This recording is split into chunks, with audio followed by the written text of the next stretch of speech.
Allô?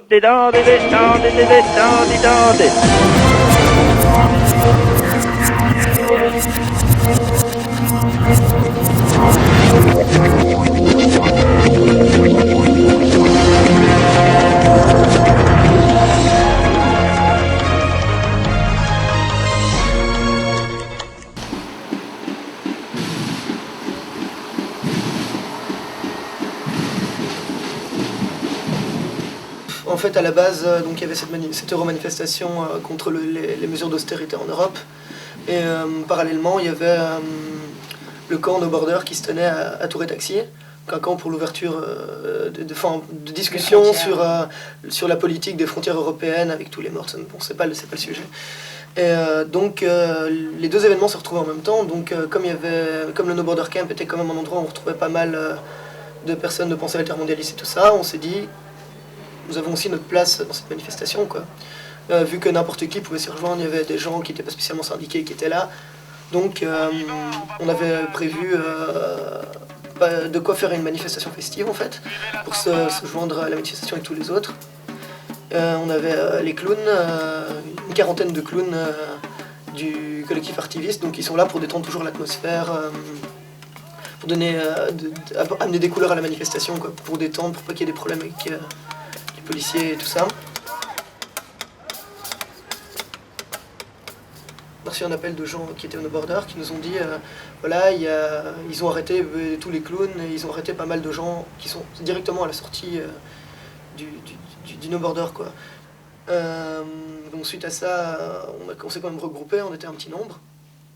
Et on s'est vu imposer petit à petit toutes des restrictions de la part des forces de l'ordre, quoi. On nous a dit, oui, vous devez d'abord aller tout derrière, puis oui, attendez, non, vous ne pouvez pas partir maintenant, attendez, j'appelle mon supérieur. Procédure qui fait perdre du temps, quoi. Donc à partir d'un moment, on s'est dit, mais on a le droit de manifester, allez, zut, on y va, quoi. Donc on a essayé d'avancer, on s'est retrouvé bloqué sèchement par les forces de l'ordre qui ont dit, non, maintenant vous bougez plus, mais bien sèchement, ils ont bloqué le camion, ils ont pris les pancartes. Donc on a fait avancer, on s'est décalé un peu sur le côté et on est parti en courant un peu pour sortir de l'étau policier. On a réussi à se remettre entre la FGTB et la CSC, je pense.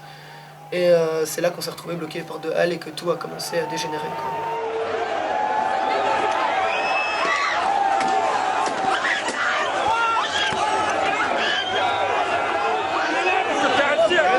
À distance. Mais on reste à distance, mais tu passes pas le malin. Quand il était assis, il fait le mal, voilà, si tu veux. Tous les malins, parce que c'est pas ça. Plus ils vont nous dire de nous calmer, plus on s'énerve. À partir de ce moment-là aussi, il y a les syndicalistes qui sont venus nous dire qu'est-ce qui se passe. Tout le monde a commencé à dire des slogans sur la liberté de manifester, contre des abus policiers et tout ça. C'est ce que je dis, quoi, c'est l'escalade vraiment de la tension qui peut amener qu'à de la violence. Donc à un moment, ils ont pris à part, ils ont fait une première avancée où ils ont pris à part, je pourrais pas dire quelques petites dizaines de personnes, arbitrairement comme ça, ceux qu'ils ont pu attraper. Ils nous ont empêchés d'aller les secourir à coups de bombes au poivre et ils ont filé les premiers coups de matraque. À partir de ce moment-là, on a encore monté un échelon et ça a pété quand les policiers ont chargé, quoi. Donc les premiers coups sont partis ça je suis formel, sont partis des forces de l'ordre. Donc au moment où j'ai entendu un « on y va » crier, je me suis retourné et là, j'ai compris ce qui se passait, c'est tout qui bougeait. Les coups de matraque, les colsons serrés jusqu'à avoir les poignets mauves pendant des heures. C'est une certaine catégorie de personnes qui sont considérées comme altermondialistes, qui sont considérées comme ayant des idées dangereuses. Il y a une fixation en fait sur certaines pensées, sur certains groupes, en fait. Sur certains groupements, quoi. C'est vraiment ce que j'ai senti à la manifestation du 29, c'est qu'on laissait défiler tout le monde, mais qu'il a fallu extraire la verrue sur le pied, pour imager, quoi.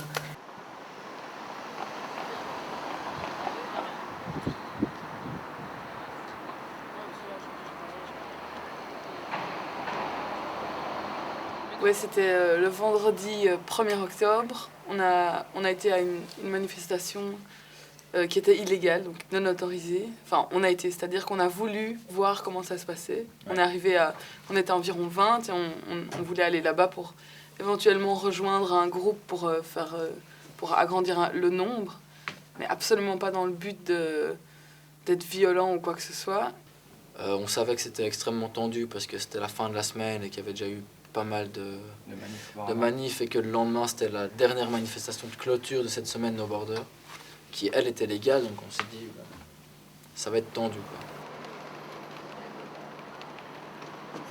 Et donc on est arrivé directement dans la gare du Midi, sous le pont, et donc on est sorti de sous le pont et là on a vu vraiment 5, 6 fourgonnettes de police avec des policiers partout quoi. Il y a 10 flics qui arrivent en courant, trottinant avec leurs matraques, alors qu'on était 20, mais on était, allez quoi, la moitié à 16 ans, et l'autre moitié fait « calmez-vous, on va s'en aller le plus vite possible ». Enfin, ridicule quoi, vraiment ridicule. Et du coup là, tout colsonné, donc tout le monde, les mains dans le dos, avec ces trucs en plastique, ça fait mal, hein, c'est pas très gai. On leur demande de pas serrer trop fort parce que, bon, attaché ok, mais ligoté où t'as la circulation du sang qui passe plus, il y a quand même une limite quoi. Donc ils arrêtaient de plus en plus de gens, ils mettaient les gens dans le bus, et une fois que le bus était prêt, c'était parti quoi. Donc c'était un quota qui devait atteindre radicalement. Ouais, on dirait, parce que vu qu'ils ont arrêté des gens qui ne savaient même pas pourquoi ils étaient là, vraiment, qui étaient sortis d'un café, et on leur avait fait « qu'est-ce que vous faites ?» Je rentre chez moi, embarqué. Et donc là, on a eu l'occasion de parler un peu avec un des policiers présents. Et on a parlé pendant tout le trajet quoi. Et à la fin, donc c'est ce fameux policier qui nous dit non mais moi j'étais comme vous quand j'étais jeune, j'aimais pas non plus les policiers, j'étais aussi, je voulais revendiquer des choses et puis j'ai fait 1 mois de formation à la police et j'ai vu l'envers de ce qu'on nous montrait quoi. Et là j'ai tout de suite tout compris quoi, que la misère du monde ça vient en l'occurrence des étrangers parce qu'ils viennent voler des trucs chez nous, tous les crimes sont commis par eux. Et que par eux, parce qu'ils n'ont pas leurs papiers, parce qu'ils sont illégaux et tout. Et puis on en vient à la question, on lui demande mais nous, on est qui pour vous? À vos yeux, on est qui nous? Et il nous répond avec un petit sourire, mais vous êtes des extrémistes de gauche. À partir du moment où tu penses comme ça, t'es formé comme ça, mais c'est logique qu'à un moment ils ont envie de te foutre une claque parce que tu cries solidarité avec les sans-papiers quoi.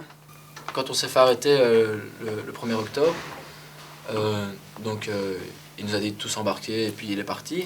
Et donc là, il y a les 10 autres policiers qui sont devant nous. Et puis moi, je fais, mais attendez, c'est qu'on nous explique pourquoi est-ce qu'on nous arrête, quoi. Parce qu'il y a quelque chose qu'on ne comprend pas, là. Et là, ils font, ouais, non, on a reçu un ordre, on exécute.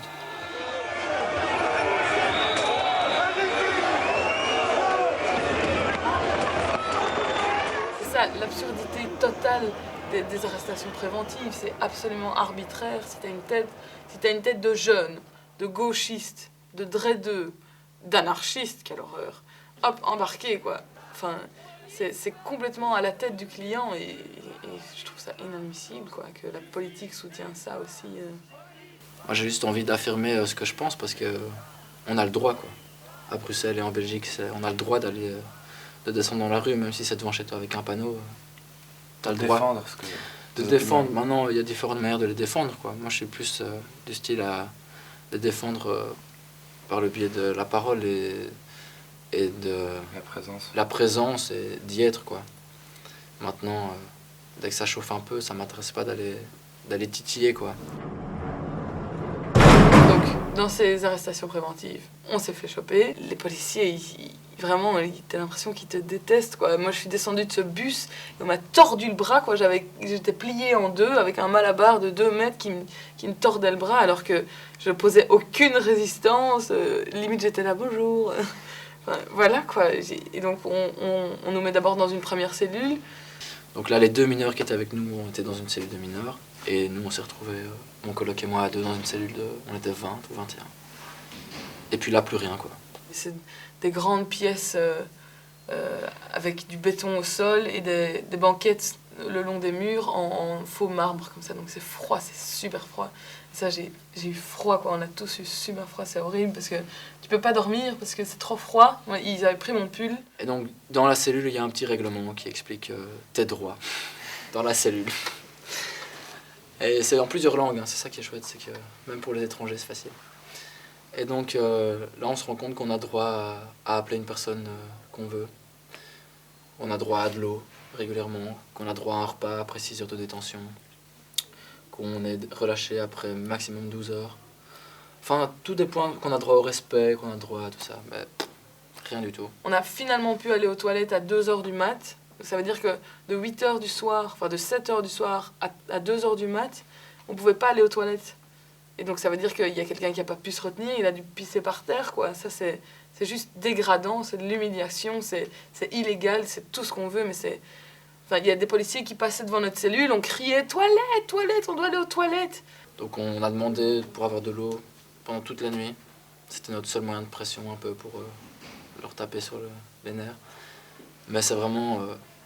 ça leur passe à des kilomètres au-dessus de la tête, quoi. Hallucinant, quoi.